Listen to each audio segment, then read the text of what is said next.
So this is my thought process under or around Van Zandt Inc.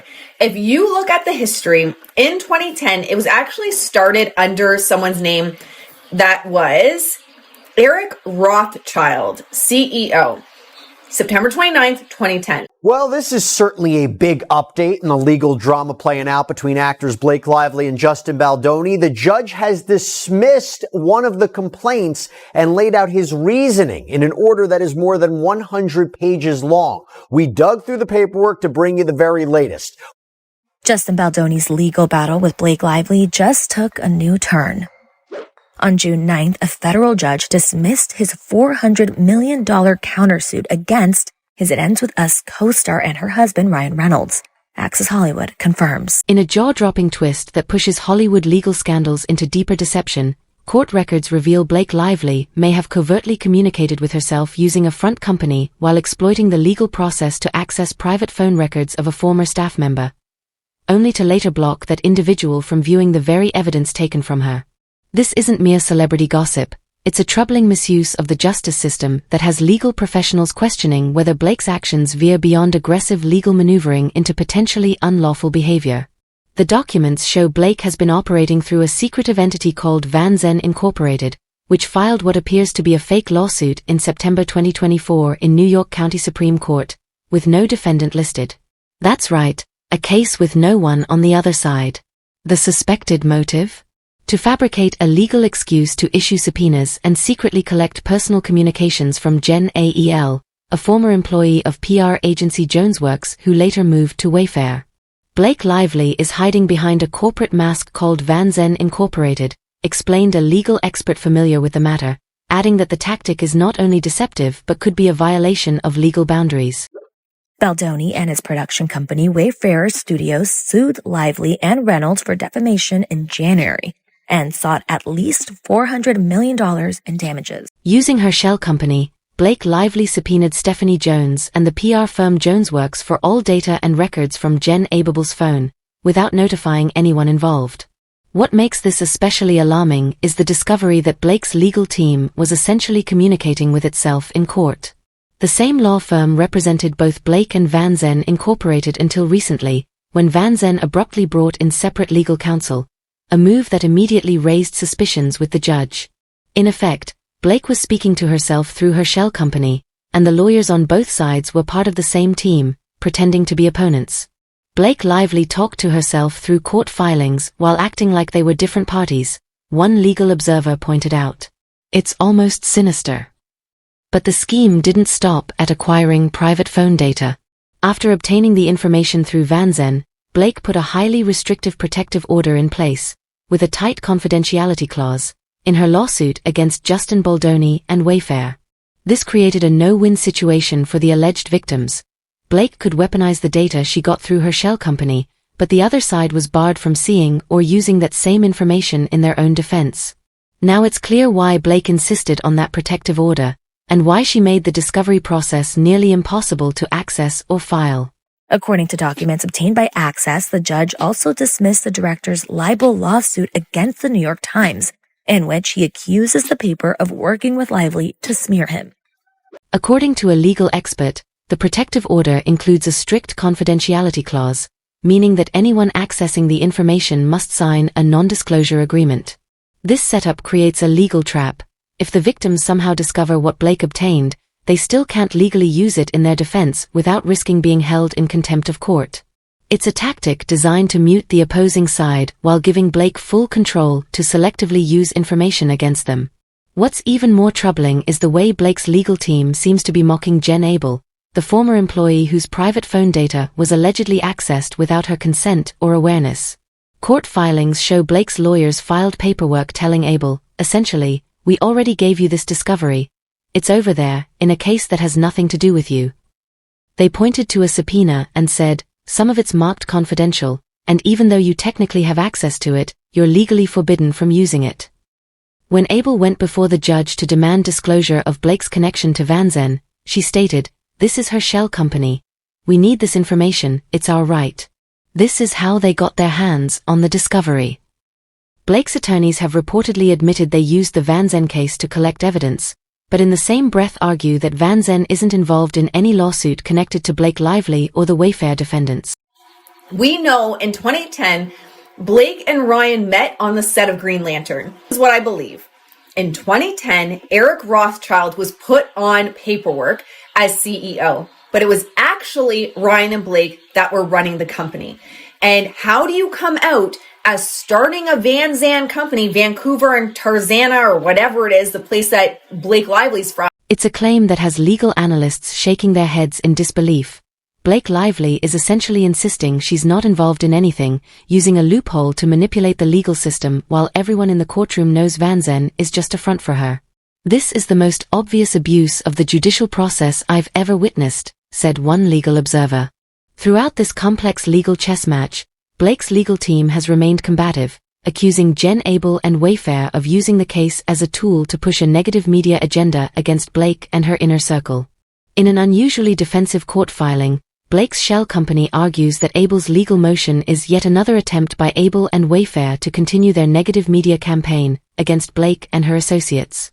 This consistent narrative, casting Blake as the victim while she aggressively pursues others, has become a signature of her legal approach. Her attorneys repeatedly frame her as the target of retaliation, even while deploying aggressive legal tactics themselves. Blake is always the victim, one expert noted sarcastically, adding, "It's genuinely despicable to pretend Jen has access to her own communications when we all know she doesn't. Her entire phone was effectively stolen." Court records hint at a wider, possibly coordinated plan involving Blake and PR executive Stephanie Jones, who is entangled in her own legal disputes. Jones is now seeking records from Meta and Pinterest in an effort to unmask users behind accounts critical of her, claiming they're part of an organized effort tied to Justin Baldoni's team. How do you come out as starting a company with your girlfriend when you are married? Your girlfriend you met on the Green Lantern, and when she's in a long-term relationship. But what I've been reading is to have someone like Eric on the paperwork in 2010, it's because you want secrecy. You want to keep things private. Meanwhile, Stephanie Jones herself faces accusations of improperly accessing and distributing Jen Abel's private communications. "I think they orchestrated a plan where Blake would sue Jen and Wayfair on one side, and Stephanie would simultaneously file a separate lawsuit against Jen and Melissa on the other, so it looks like the blame only lies with that side," speculated one industry insider. "It's hard to believe this wasn't coordinated." The strategy appears designed to paint both Blake and Jones as mutual victims of a shared conspiracy, even though evidence increasingly suggests they may be collaborating to go after former colleagues who've fallen out of favor. What originally began as serious sexual harassment allegations against Justin Baldoni has changed shape multiple times. At first, Blake presented the claims as severe misconduct, but later interviews showed her softening that stance while still pressing legal charges. Now, Jones's recent filings use language about misogynistic and toxic behavior on set, a noticeable pivot that has legal experts questioning the consistency of the narrative. "It's telling how the story keeps shifting," noted one analyst. "First it was sexual misconduct, then it was harassment, now it's toxic behavior. The accusations keep evolving." This ongoing rebranding of the allegations makes it increasingly difficult to pinpoint what, if anything, actually happened on the "It Ends With Us" set to justify such a dramatic legal and public relations offensive. According to court documents and sources close to the situation, the real origin of the conflict may have been far more ordinary. A workplace disagreement that exploded only after Blake reportedly refused to issue a simple apology. The filing also states that Judge Louis J. Lyman did note that Baldoni's legal team can amend the allegations relevant to the claims of interference with contract and breach of implied covenant by June 23rd. Blake reportedly couldn't bring herself to apologize or admit she had acted disrespectfully toward Kirsty, the film's director. And according to one insider close to the production, that's where everything began to unravel.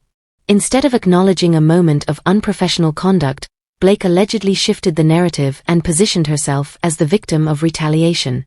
That single decision appears to have triggered a complex legal and media campaign now involving shell corporations, confidential subpoenas, and sweeping allegations of conspiracy. The future of this tangled case now lies in the hands of Judge Lyman, who must decide whether to allow Blake's controversial tactics to continue or put an end to what many see as a blatant misuse of the court system. If the judge even entertains this for a second, "I'll lose all faith in Judge Lyman," said one legal observer. "If he lets this stand, it destroys any belief that real justice is possible here." The judge's decision will not only shape the outcome of this particular legal fight, but could also set a dangerous precedent for how far celebrities are allowed to go in using the legal system to silence dissent and punish former collaborators. This case underscores troubling patterns in how influential figures can exploit both public relations strategies and judicial mechanisms to protect their reputation while simultaneously launching coordinated attacks on others. Through shell companies, restrictive protective orders, and close ties to powerful PR operatives, celebrities are able to build a nearly untouchable shield, while going on the offensive against those they see as threats. Keep who's actually behind it private from the media. What better reason than an affair? And I've also found information that the reason you might switch it to put Blake's name back on or officially on is to keep the paperwork nice and clean because a new project's coming up. Sources suggest that Blake's legal team is intentionally dragging out the process, betting that their seemingly biased judge, who many believe has already chosen a side, will overlook what Jen Abel has endured and ultimately dismiss the case. Their confidence in victory seems rooted in procedural manipulation rather than merit. The tactics being used raise serious concerns about attorney ethics and judicial oversight. If lawyers are allowed to orchestrate strategies where clients essentially communicate with themselves through shell entities, while blocking the opposing side from accessing critical evidence, the integrity of the entire legal system is at risk. Amid all the legal posturing, the real human cost is often ignored.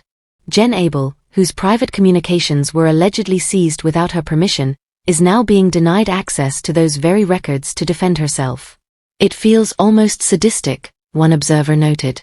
"I wouldn't want to be in the position of those being targeted. It's abusive." Meanwhile, Justin Baldoni, whose public image has taken a serious hit from the swirling accusations, continues to battle against adversaries who seem willing to deploy every legal and media tool available, regardless of ethical lines. As the case progresses, industry watchers are keeping a close eye on whether Blake's aggressive legal strategy will ultimately implode. The recent exposure of the Van Zen shell company maneuver could be a pivotal moment. Legal experts point out that courts typically frown on attempts to manipulate proceedings through shell corporations and deceptive filings. If Judge Lyman concludes that Blake has acted in bad faith, consequences could include court-imposed sanctions or the invalidation of her protective orders.